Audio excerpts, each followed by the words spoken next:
Hello, everyone, and welcome to Medford Happenings, a show for and about the city of Medford. I am John Petrella, and the purpose of this program is to give Medford citizens facts and information to help you make informed choices. But before I do introduce today's guest, I just want to take a moment. I want to extend an invitation to any member of the Medford City Council or any member of the Medford School Committee who is a council member, school committee member, or running for re-election. We're giving you the opportunity once again to appear on Medford Happenings to share your positions and your thoughts on current issues facing the city of Medford. It's very simple to do. You can reach us at Medford Happenings 02155@gmail.com.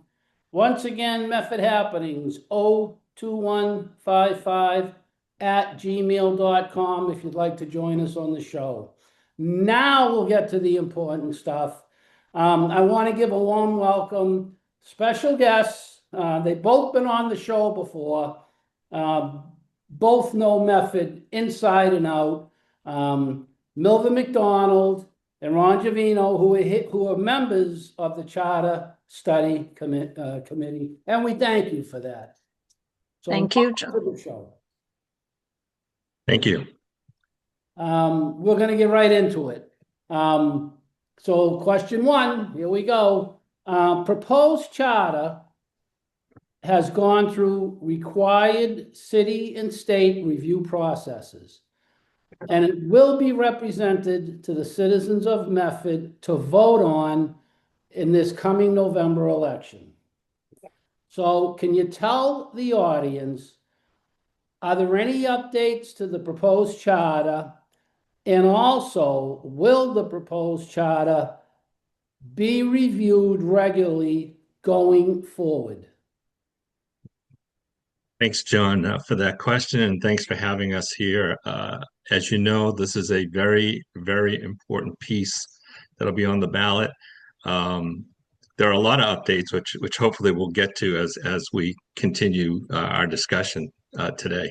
But as far as review, the committee thought, and the council and the mayor agreed that 4 decades of waiting for another review is unacceptable.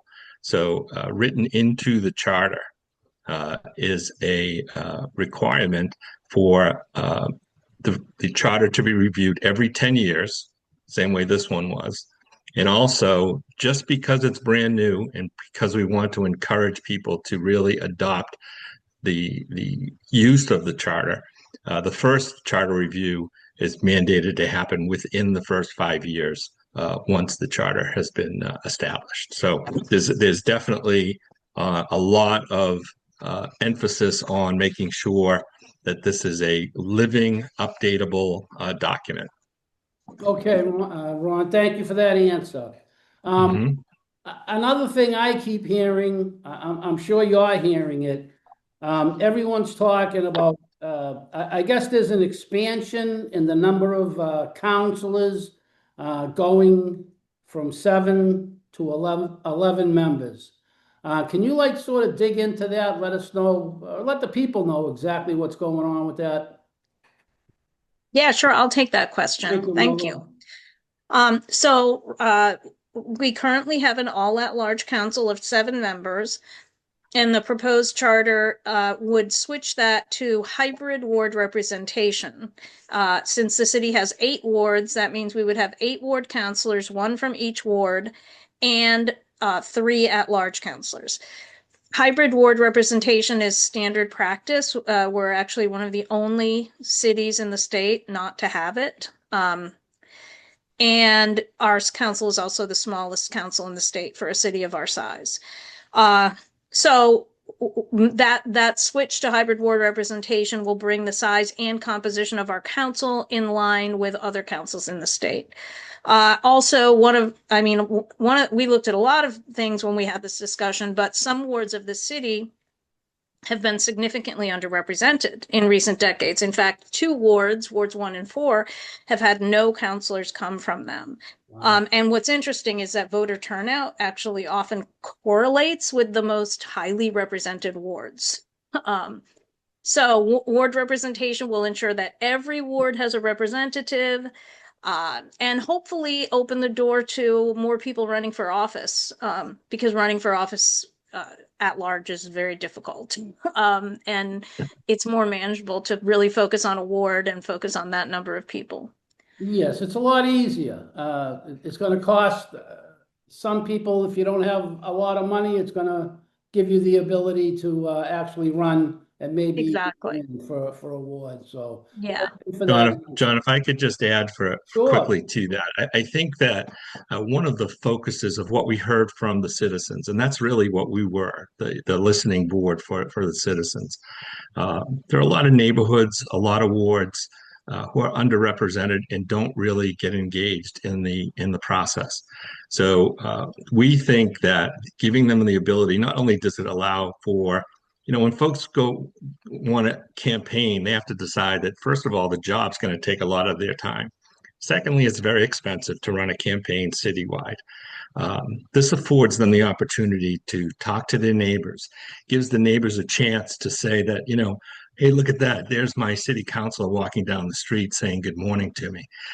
So our hope is that this not only improves the efficiency of the city, but allows us to energize those in the community who just are not engaged. So we're hoping that this is a very important issue. This is an issue that people talked about.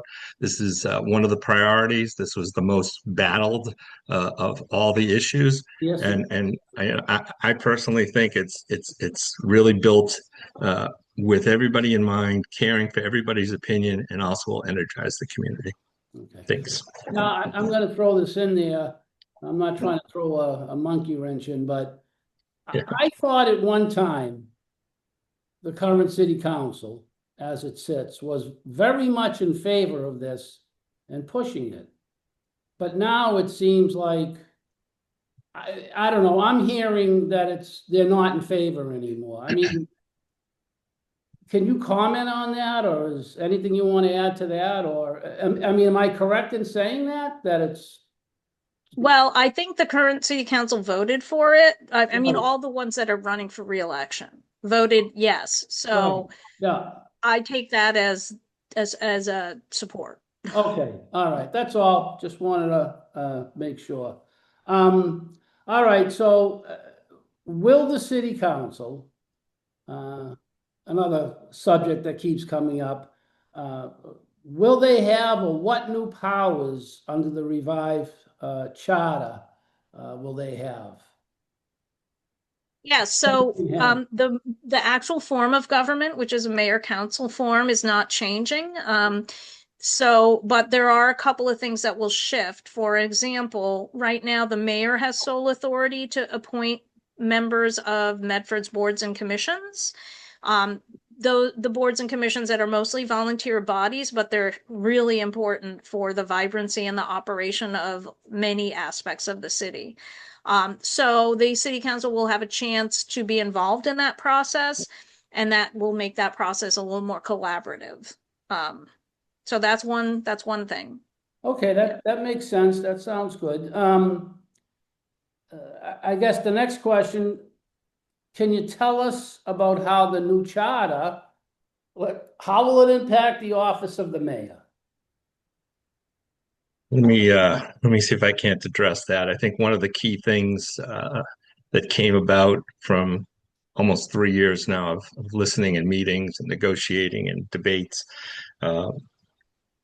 we voted to have the mayor's term go to 4 years, and that's what we heard back from everybody, that a mayor has to run a lengthy campaign. They have 2 years to put together an administration. And, during those 2 years, they're building up for their next campaign.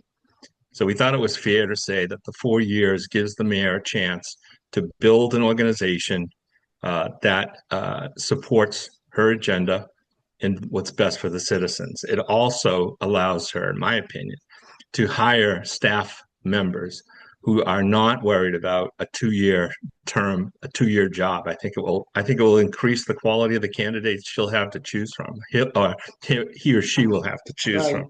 from. But also the mayor has during the negotiations, she's stepping down as the chairperson of the school committee. She'll still be a member of the school committee. And that clearly came from the subcommittee meetings on school committees. And I think it was a big step. It was actually a key negotiating point to get this thing passed. But that's certainly the 4-year term, and also the term limit now for the mayor is 16 years. So it's a 4-year, 4 terms is the maximum. So those are two major issues. Okay, that sounds good. 4-year term for the mayor, but there's still a term limit, 16 years. And Right. after that, you're not going to be able to run again. No. All right, so we got the council, we got the mayor. Does this charter have any changes involving the school committee? What's that? Yeah, it does, and the subcommittee on school committee was one of the most engaging with the citizens in terms of being part of the debate. The attempt to go ward representation didn't work for the school committee because of the size. The ward, so we've compromised to create 4 districts. So they're combined districts. They're listed on the charter. It'll allow a similar attitude that we had for the ward representation, but we clearly heard that 7 members is the maximum they wanted to have to function as a in the best interest of the schools. Okay. They have a 2-year limit, but this is the same theory behind getting the neighborhoods energized. But you have to remember too that all wards don't have schools in them, so there was a lot of differences that would happen. Again, the mayor stepping down as a chairperson was a very important person, and I think it's a very key point to remember that during all of this, with the Collins Center by our side, we were constantly reminded that much of what the school committee does in terms of their guidelines is governed by the state and the Department of Education. And there's a lot of things that would have duplicated what's already in the law, and things that we couldn't change because we don't have that control. So it's important to note that a lot of the school committee stuff is already in place statewide.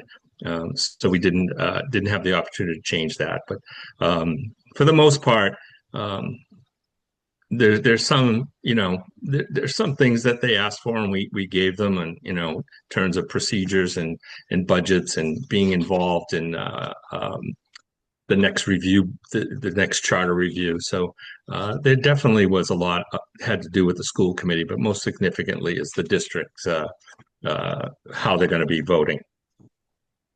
Okay, good answer, Ron. I like that. Thank you. Very good answer. I've been writing that for 3 years, John. Yeah, so I know. You guys, like I said, I've said it on other shows. I'll say it again. You guys work this inside and out. I know the effort. I watch the effort. It is really, the people of the city of Medford, this is their document. That's the bottom line on everything. But like I said, you guys did tremendous work. And you are the expert. So that's why you're on the show. All right. So the next question now, you have a new charter, and people are asking, what about, does it affect, the city budget, the school budget? Is there going to be any changes to address the city and the school budgets? And I don't know, Milva, you want to take that? Yeah. So, the way the city budgets are created and decided upon is really outlined in state law. We can't really determine that in the charter, but there are some timelines that we can determine. And one of the things that we added that we hope will improve the budgeting process is that every year on or before February 15th, so right sort of at the beginning or before the budgeting season gets going, the mayor will call a joint meeting of the city council and the school committee. So before the process gets going, those three bodies, our elected bodies, will get together to review the financial condition of the city and share relevant information. So this hopefully is going to create a more collaborative budget process that will better reflect the needs of all areas of the city. Great answer. Thank you, Milva. Let's get into, we're having city elections. They're coming up. And, we're hearing a lot of talk about the city elections. And thank you for running, Milva. It takes a lot. No, it does. It takes a lot to go out and do that. And I really appreciate, we all appreciate what you did, putting yourself out there. Are there any changes in the charter about the election process in Medford? Yeah, there are a few changes. Obviously, the biggest change is the ward representation and the district representation piece, and that will happen at the next election, not this one. So once it's put in place, one of the key issues that were brought up was the actual ballot itself, which by the way, the ballot, we've seen the specimen ballot, and it's already out, and it's nice to see the ballot is on the ballot question about the charters on the front page. So that's good news. But beside the fact that we're changing boundaries for the next election in 2 years, they're also looking at, the incumbents have a natural advantage on the ballot because they are the incumbent. What will happen now is there'll be a random placement on the ballot of each candidate's name. And that process will be done by a random drawing for where they're positioned. And, it may sound like a very simple piece, but, I guess the election people understand it a little bit better as placement anything can be an advantage. And certainly placement could be one. And that's one of the ones that was voted into this new charter plan.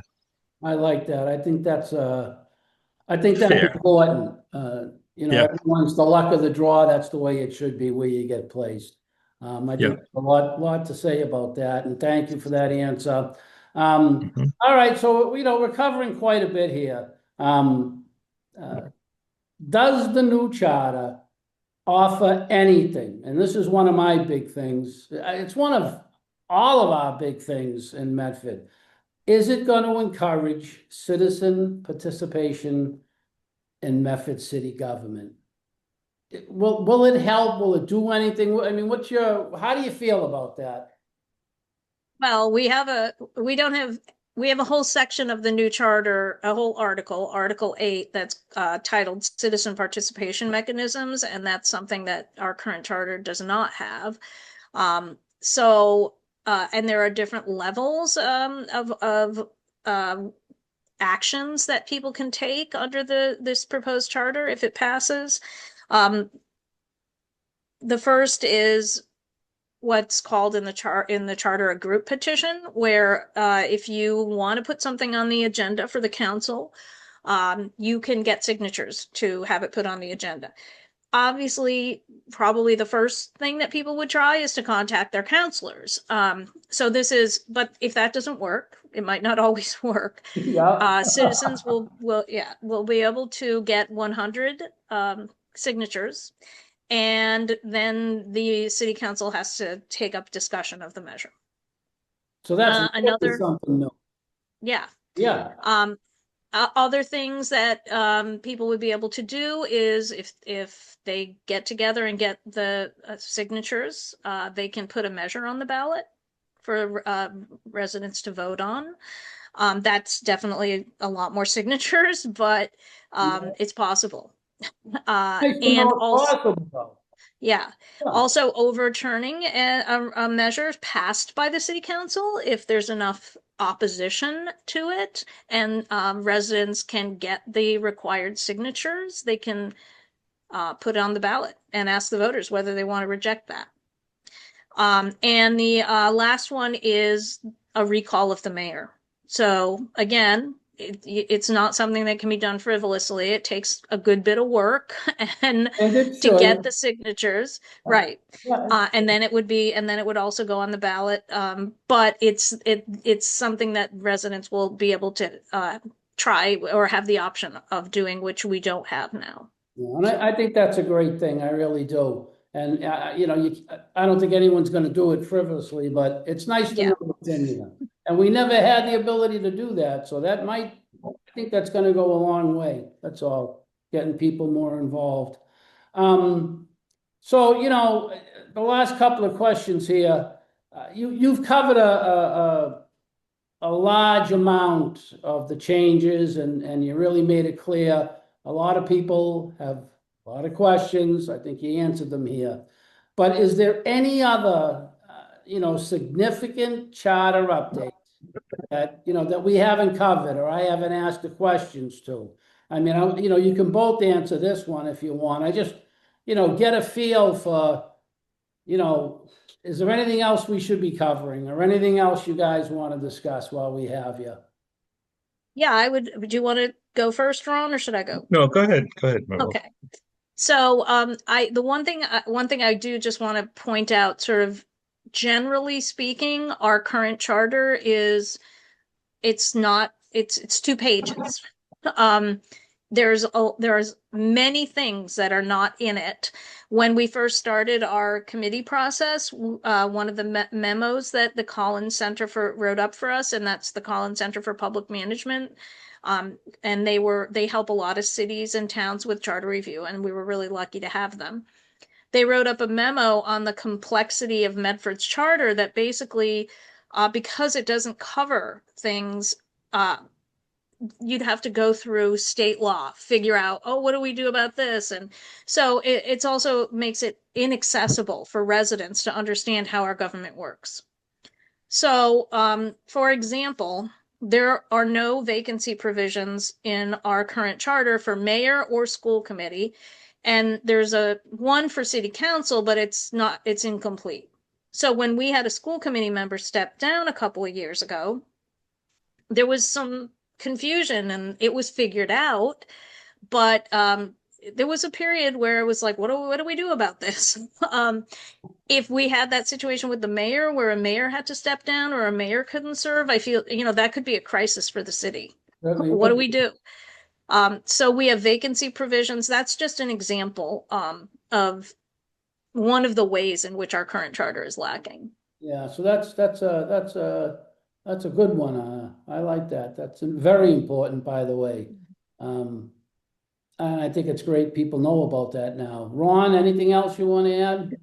Yeah, to Milva's point, I think that there are a lot of details that are in this charter that when people are deciding if they have a question of why it isn't there, to go to the charter and take a look at the new charter. It's all listed out there. And I think that what we all have to remember, and it's a very difficult thing to remember, is when the charter is written, it's not written with Mayor Brianna Lungo-Kern in the charter. It's the mayor. This is a living document that moves on. It doesn't have personalities in it. So, you know, the guidelines from the Collins Center and the ability to make a plan that's a blueprint for the future is not so easy when you have an existing operation running. But I think, you know, Milva led a great committee to make sure that we have those details. And I know she is, as well as I am, and the whole committee is. Grateful to the Collins Center and very proud of the product that we put out. It's pretty comprehensive. I encourage people to read it. There's no doubt it's comprehensive. And like I said, I'll say it again. I said at the beginning of the show, it was a couple of years of hard work. You guys did a great job. That whole committee did a great job. And you really reached out. The communication you had was exceptional. That's what I want to add to this, to the program. Appreciate it. You really did. No, you hit I mean, while you were doing this, the communications out to the city were tremendous. You can teach a lot of people lessons about communication. getting the message out, what you were doing, why you were doing it, how, it was all there. And Yeah, for a guy thanks. like me, it made it easy for me to follow. That's all, Thanks, That's good. John. um, Can I add one more thing? sure. So, I just wanted to add, we've talked about ward representation, and it makes sense that we're talking about it a lot because it's really been kind of the major issue even before we got this charter review going. Right. I've been hearing it for years. I meet people who just moved here from other cities, and they say, "What's going on? Medford doesn't have wards? That's weird." Yep, yep. But I do know also that there's some concerns about, well, what are we gonna do? That's four more people. How are we gonna pay for that? And I just wanted to say that you know, the you can't put a price tag on better government. Um, if we have more counselors, we have more people to do work for the city, so we'll also get that back. We'll get it back with a better system of government. We'll get it back with more people actually working for the city. And as far as the salaries, the charter itself doesn't say what salaries are. There's nothing that says the salaries have to be the same or more or less. Okay. So these are all things that can be worked out. And they're really like small potatoes in the big picture. Well, and that's good to know. And I think it's very, very important that, and you set it up at the beginning of the show, Milva, about the representation. And I think it's important that everyone in the city Yeah. has the same or similar representation. And that's what I like best about this. Yeah. I think that's great. All right, so I want to thank you both. We're down to the last question now, okay? Um, a lot of people are talking about it, which is a good thing. Go have a cup of coffee. People are talking here, there, everywhere you go now. They know what's coming up.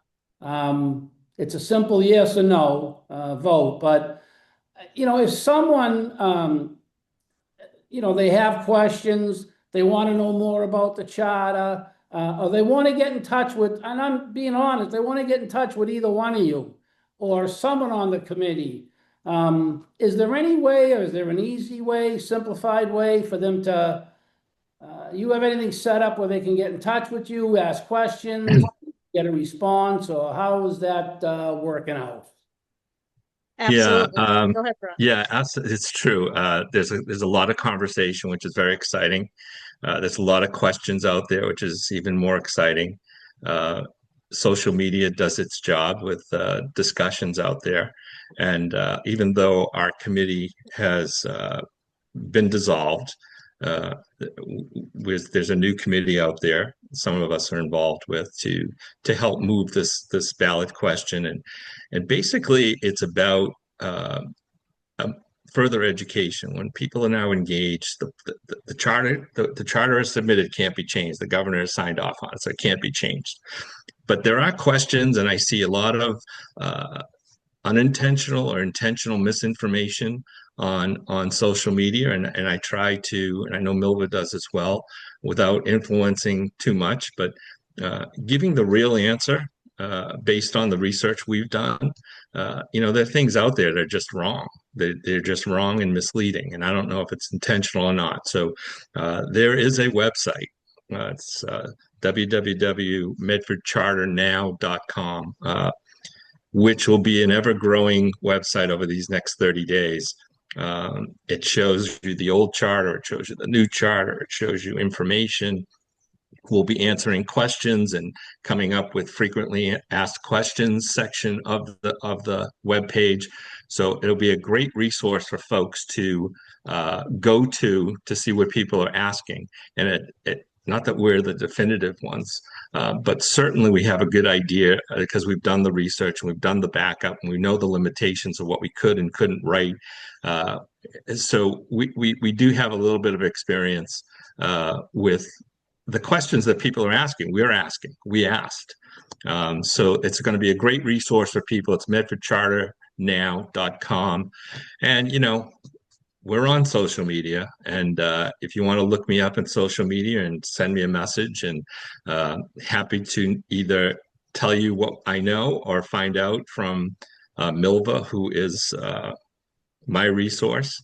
Um, but we're happy to get out. What we don't want is people going into that polling area not knowing what the reasons for why they're voting for or against it. But the document can't be changed. It is what it is. It's a document that in 5 years is going to be reviewed again the same way. So I think it's time to give a little culture change to the city and get more people engaged. And this charter is the tool to do that. So I encourage people to go to that website. It is up now. It is live, and it's impressive. Yeah, That's thank you, Rob. www. Medford Charter. I'm sure they'll put that up there, but it's medfordcharternow.com. Okay, thank you very much. Milva, you're all set. Anything else you want to add? Or Yeah, I just wanted to, Ron, you reminded me of something that there's been a little bit of confusion about in terms of the city council, because the charter says that the city council can hire staff subject to appropriation and they might get necessary expenses. But the key phrase there is by appropriation. And the reality is that it's exactly the same as the system we have now. They can't hire a staff member or get expenses unless it's appropriated in the budget. So that's really not a change at all. It's just sort of laid out there. so people aren't reading the by appropriation. That's what's going on. Because Yeah, I heard or that yeah. also. So it hasn't changed. Yeah. It's really not changed. They do have the clerk, which is already an employee of the city council, and there is an assistant, which the city council has always had a city messenger. So they just changed the title of that. That's all. Yeah. But so it's really pretty much it's exactly the same. It's just yeah. And I also just want to say we have lawn signs. If you want to support the charter with a lawn sign, you can go to the website or email us at info@medfordcharternow.com and to get those lawn signs. And we have literature. We'll be dropping all over the city. Right. If you want to get involved in doing some lit drops, you can contact us. And we have donation buttons on the website if you want to just, support us that way, because it all costs money. Yeah, no, it does. It's always important. And Ron, I'm not one to correct anybody, much less you, but I am going to correct you on one thing. Okay. You and Milva are the definitive people to go to for the charter. That's it. There's no, your committee, you guys, you have the answers, and the thing is, you have the right answers. And as usual, there is this misinformation, and you guys cleared up a lot today, and I really do. That's why we had you on the show. Our purpose on this show is, to get the truth, the information out, and you guys did a great job today. I thank you very much. I really do. Thanks, John. Thank you. Thank you. And we'll be pushing this along with you. So it's that time again. Thank you both for joining us. But thank you very much. Thank you both. Thank you for the opportunity. Appreciate the a lot of information out there. I think it's going to help us. Thank you. Good. Thanks. Appreciate it. All Have a right, good day, everybody. Thank you. Yep. Take care. Well, it's that time again. I want to thank Milva McDonald, Ron Giovino for taking the time to inform our audience with facts and information about the new charter. Because without facts, people are prevented from making informed choices. And before we close, I want to let our audience know we are looking for Medford residents to appear on a Medford Happening show to share their views on what they expect from the members of the next city council. And if you're interested in appearing on a show, call us or contact us at Medford Happenings 02155@gmail.com. And of course, I want to thank everyone who has been watching. Thank you for all the positive feedback we've been getting. And yes, we're getting a little negative too. That keeps us on his toes. So we welcome negative comments as well. And if you would like to share a comment, you're opening a new business, have an organization, an upcoming event, anything you can think of, and you want to appear on a future show, You can contact us. Once again, it's Medford Happenings 02155@gmail.com. I want to remind everyone, you'll be able to see replays of this show on Medford Community Media, Monday, Wednesday, Friday, 6 p.m. or 7 p.m. There's a lot going on with the elections and candidates, so that schedule may change a bit over the next couple of weeks. You really do need to go visit a great website, and you guys are the one making it a great website, because we are getting more views than we ever imagined. So I want to thank you for viewing the website. It's been very successful, and you know, we feel like we're doing a good job. So our website, that you can get all this great information, see all these shows, and generally everything you need to know about Medford events, everything is on there. You can contact us at medfordhappenings.com. I'm going to say it one more time, medfordhappenings.com. I want to put a special thanks out there to Bruce Patterson, who's really done something, I think, quite amazing with the website. And you can also find us on YouTube at Medford Happenings as well. So for the Medford Happenings team, I want to thank Paul, Marco, Bruce, Margaret, and James for all your work. And that's it. Have a great show. And remember, Medford, stay informed. Thank you all.